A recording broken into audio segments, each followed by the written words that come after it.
Darkness is here. Welcome to the Nightfall.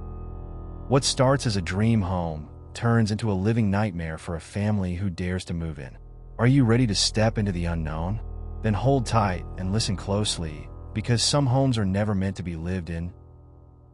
When we first pulled up to the house, I remember thinking how much it looked like something out of a storybook.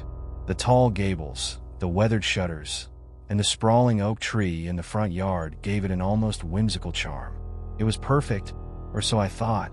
My wife, Claire, was all smiles as she helped our 6-year-old son, Jamie, out of the car.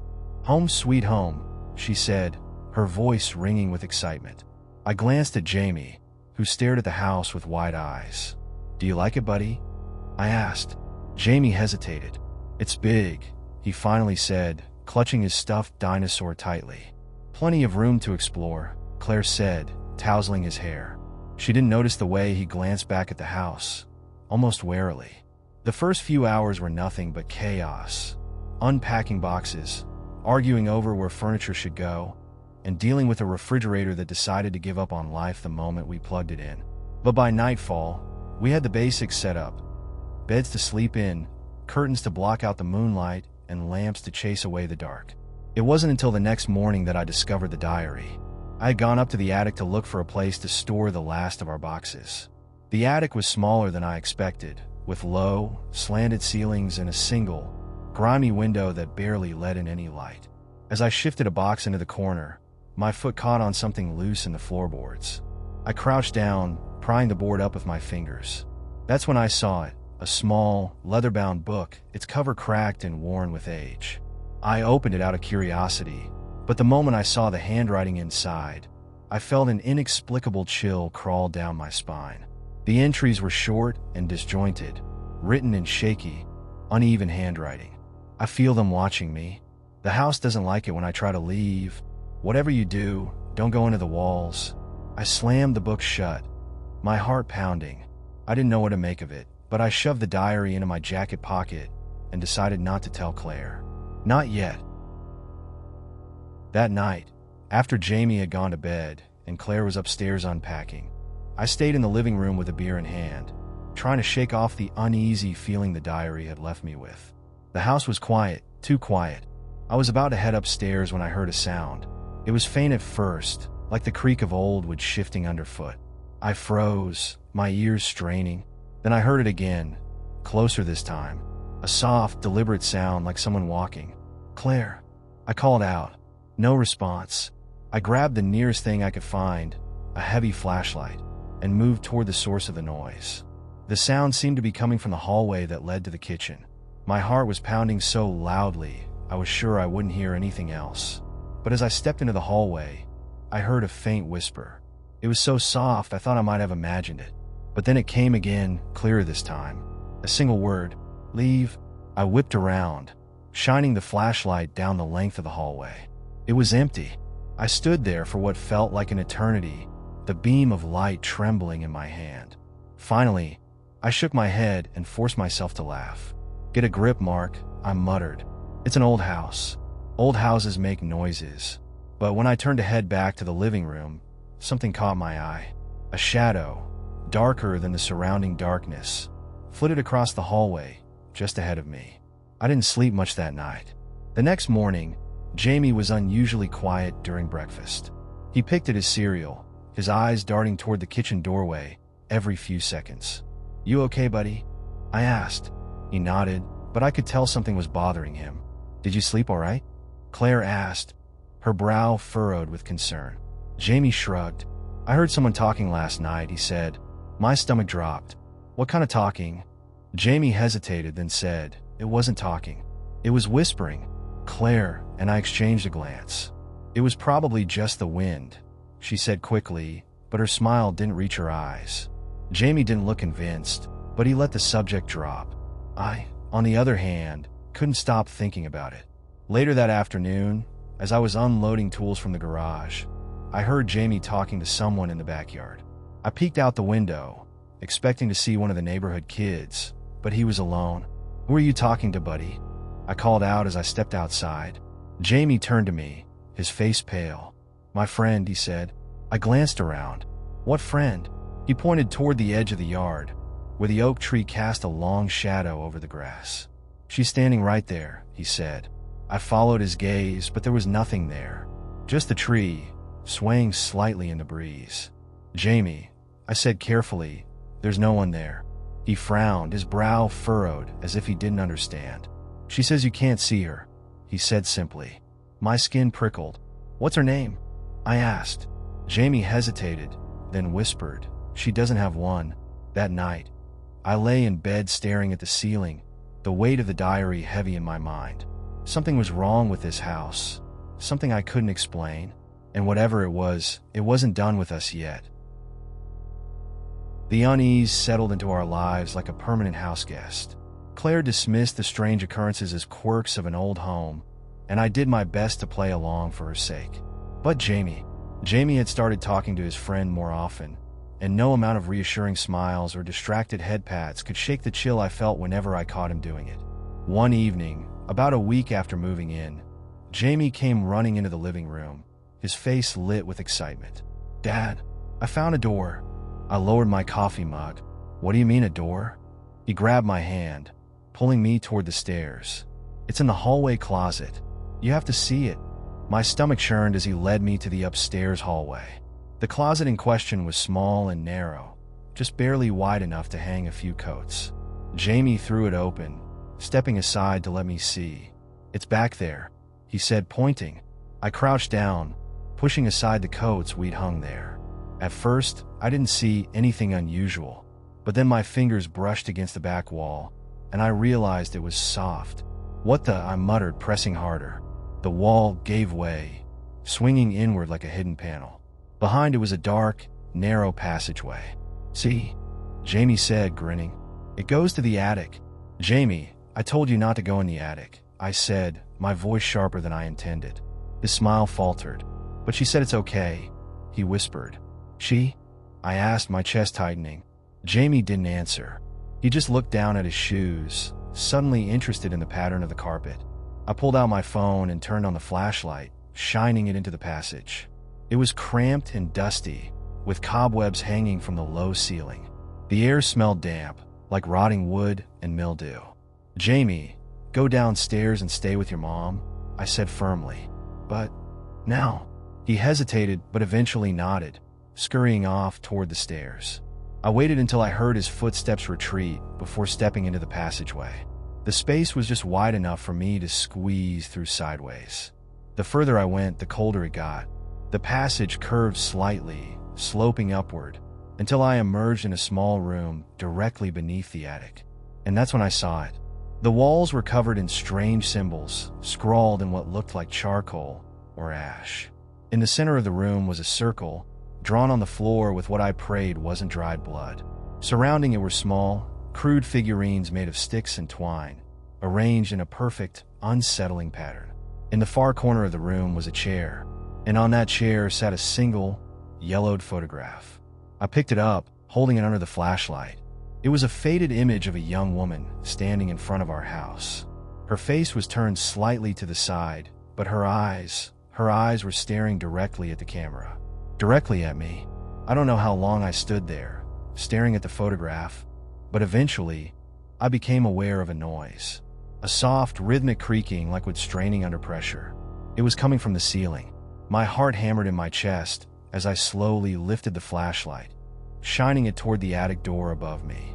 The creaking stopped, and then, suddenly, something slammed against the door from the other side. I stumbled back, dropping the flashlight. It rolled across the floor, casting wild shadows on the walls. The banging continued, each impact sending a shudder through the entire house. I didn't wait to see what would happen next. I turned and bolted back through the passageway, barely managing to slam the hidden panel shut behind me. That night, I sat in Jamie's room while he slept, watching the rise and fall of his chest. I couldn't shake the feeling that he was somehow connected to all of this, that his friend wasn't as innocent as he believed. When Claire finally came upstairs, she found me sitting there, my face buried in my hands. "What's going on, Mark?" she asked, sitting beside me. I hesitated. "There's something wrong with this house," I said finally. "I don't know what it is, but it's not safe." Claire frowned. Is this about Jamie's imaginary friend? Because I think you're reading too much into it. It's not just that, I said, my voice rising. I found a hidden room, Claire. There were symbols. And a photograph. Her expression softened, but I could see the doubt in her eyes. You've been stressed, she said gently. Maybe you should. She was interrupted by a noise from the hallway. A soft, shuffling sound like someone dragging their feet across the floor. I jumped to my feet, yanking the door open. The hallway was empty. Stay here, I said, stepping out into the hall. I walked slowly, my ears straining for any sound. When I reached the end of the hallway, I turned and looked back toward Jamie's room. That's when I saw it. A shadow moved across the wall, just outside his door. But it wasn't mine. I froze, my breath catching in my throat. The shadow stopped, hovering there for a moment, before slowly retreating back into Jamie's room. Jamie, I shouted, sprinting back. When I burst into the room, Jamie was sitting up in bed, his wide eyes fixed on the corner. She's here, he whispered. I followed his gaze, but the corner was empty. Who's here? I demanded. Jamie turned to look at me, his face pale. She doesn't like it when you go into the walls, he said. Before I could respond, the lights flickered and went out, plunging the room into darkness. The darkness in Jamie's room was suffocating. For a moment, all I could hear was my own ragged breathing and the thudding of my heart. Then Jamie's small voice broke the silence. Dad, he whispered, his voice trembling. I'm here, buddy, I said, moving toward his bed. My hands found his shoulders, and I pulled him close. It's okay. I've got you. But it wasn't okay. I could feel it in the air, heavy and electric, like the atmosphere before a thunderstorm. Claire's voice called out from behind me. Mark, what's going on? Before I could answer, the temperature in the room plummeted. The warm, summer air turned icy, and my breath began to mist in front of me. Jamie whimpered, burying his face in my chest. That's when the whispering started. At first, it was faint, soft, unintelligible murmurs that seemed to come from everywhere and nowhere at once. But as the seconds ticked by, the whispers grew louder, overlapping in a chaotic, dissonant hum. And then, a single, clear voice cut through the noise. Leave. I turned, clutching Jamie tightly, and saw Claire standing frozen in the doorway. Her face was pale, her eyes wide with terror as she stared at something over my shoulder. Mark, she breathed. I spun around. The corner of the room, the one Jamie had been staring at, was no longer empty. A figure stood there, half shrouded in shadow. It was a woman, or at least it had once been. Her face was pale and gaunt, her eyes sunken into dark hollows. Her hair hung in tangled strands, framing a mouth that twisted into an expression of pure hatred. Her eyes locked onto mine, and a horrible, guttural sound escaped her lips, a mixture of a growl and a scream. The lights flickered back on for a split second, illuminating her fully, and I saw something that made my stomach lurch. She was translucent, and then she was gone. After that night, there was no denying it.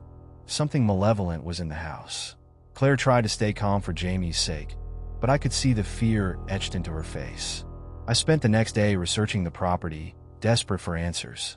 The history wasn't hard to uncover.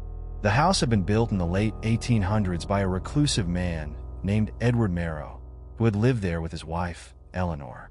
According to local records, Eleanor vanished under mysterious circumstances shortly after the house was completed. Rumors swirled about her disappearance. Some said she had run off. Others whispered that Edward had killed her.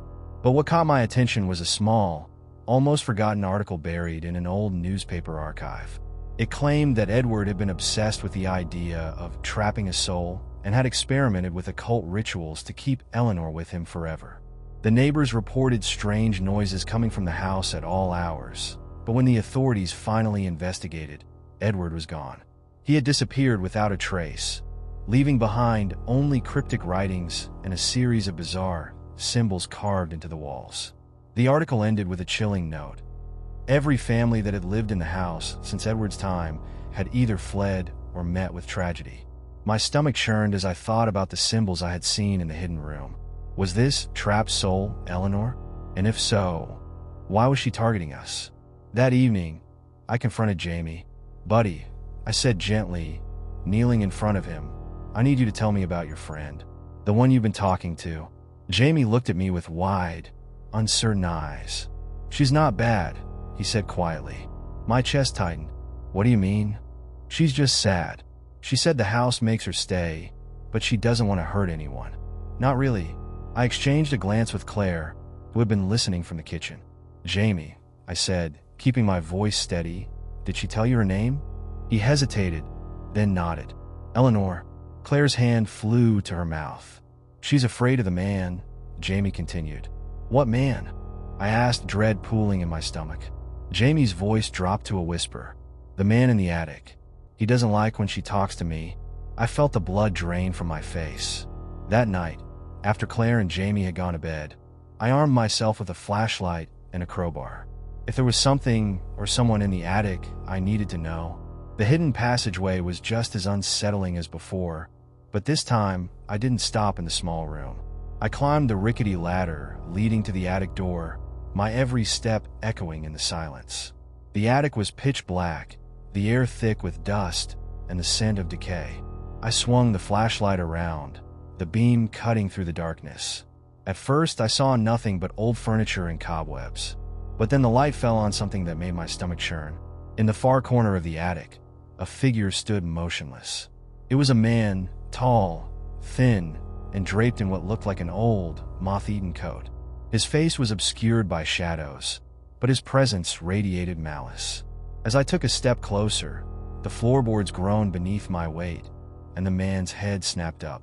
His eyes met mine, and a cruel smile spread across his face. "You shouldn't have come here," he said, his voice low and rasping. Before I could react, the flashlight flickered and went out, plunging the attic into darkness. And then he lunged. The moment the attic plunged into darkness, the air around me seemed to thicken. I stumbled backward, my heart pounding as I fumbled for the flashlight.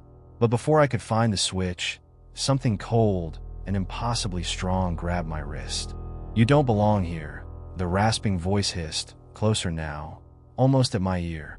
I swung the crowbar blindly, the metal cutting through the stale air. It connected with something solid, and the grip on my wrist loosened. I didn't wait for a second chance. I bolted. The ladder shook beneath me as I climbed down, my feet barely touching the rungs. I hit the passage floor and ran, my breath coming in ragged gasps. Behind me, I heard footsteps, slow, deliberate, and impossibly loud in the narrow space. I burst into the hallway, slamming the hidden panel shut and leaning against it, my chest heaving. For a moment, I thought I was safe, but then the banging started. It was a sound I would never forget, loud, violent, as if someone were throwing their entire body against the panel. The door shuddered with each impact, and I knew it wouldn't hold for long. "Mark!" Claire's voice called from downstairs, laced with panic. "Take Jamie and get out." I shouted, "Now!" I heard her footsteps retreat, followed by the front door opening and slamming shut. Relief washed over me, but only for a moment. The banging stopped. The sudden silence was worse than the noise. I backed away from the panel, gripping the crowbar tightly. My eyes darted around the dim hallway, searching for any sign of movement. And then I saw it.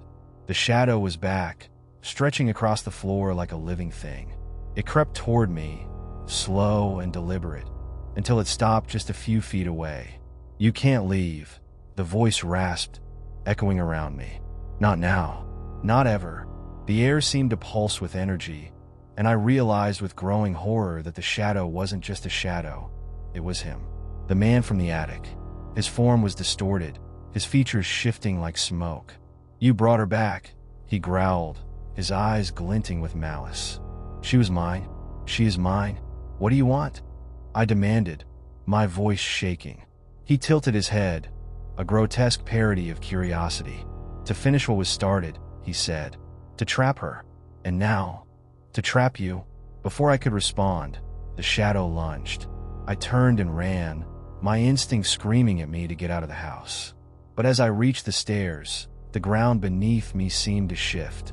I stumbled, falling forward onto the steps. When I looked up, I wasn't at the front door. I was at the basement entrance. The door creaked open, revealing a staircase that descended into utter blackness. "No," I whispered, scrambling to my feet. But something pushed me. An unseen force slammed into my back, sending me tumbling down the stairs. I hit the cold, damp floor with a grunt, the crowbar skittering out of my hand. The door above me slammed shut. The basement was worse than I could have imagined. The walls were lined with strange symbols, carved deep into the stone. Candles flickered in the corners, their flames burning with an unnatural blue light. And in the center of the room was the circle I had seen in the hidden room. Only now, it was glowing faintly, pulsing like a heartbeat. "She's here," the man's voice whispered, though I couldn't see him. "And so are you. It's time." A cold wind swept through the basement, carrying with it the faint sound of crying. I turned, and there she was, Eleanor. Her figure was faint, her edges blurred like a photograph out of focus. Her eyes were wide with fear, and she looked at me as if pleading for help. "Help her, Mark," Jamie's voice echoed in my mind. I didn't know what to do, but I knew I couldn't just stand there. I grabbed the crowbar and stepped into the circle. The air around me crackled with energy, and I felt a force pushing back against me. "Leave her," I shouted, swinging the crowbar through the air. The man appeared, his face twisted with fury. He lunged at me, his form flickering like a dying flame. The crowbar passed through him harmlessly, but he recoiled as if burned. Eleanor's figure brightened, and for the first time, she spoke. "You can't hold me anymore, Edward," she said, her voice steady. "It's over." "No," Edward roared, his form growing darker, more solid. "You belong to me." I didn't think. I just acted. I swung the crowbar at the floor, shattering the circle. The glowing symbols fizzled out, and the energy in the room exploded outward, knocking me off my feet. When I looked up, Eleanor was smiling. "Thank you," she whispered, her form dissolving into light.